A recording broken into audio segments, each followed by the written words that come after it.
Əgər ki gün gələr dara düşərsən, öyüdü nəsihəti ahıldan soruş.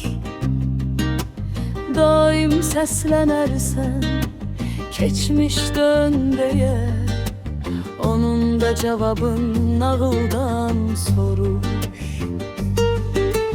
Coşub çağlamağı dəli dəryadan, uçluğu yoxluğu fani dünyadan, ümid qaynağını şirin xülyadan,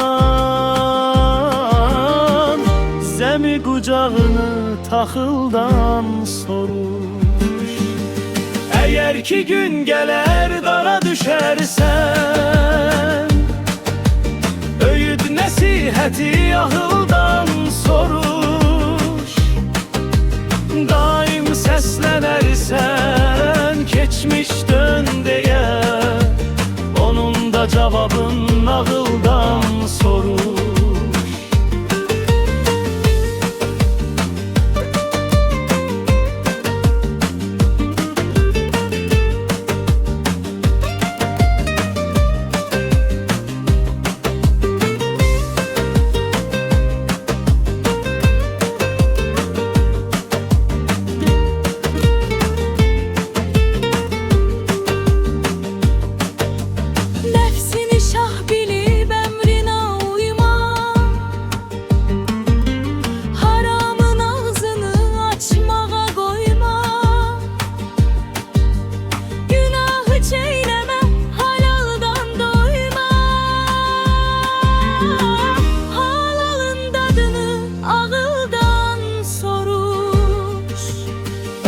Ki gün gələr dara düşərsən, öyüd nəsihəti ahıldan soruş.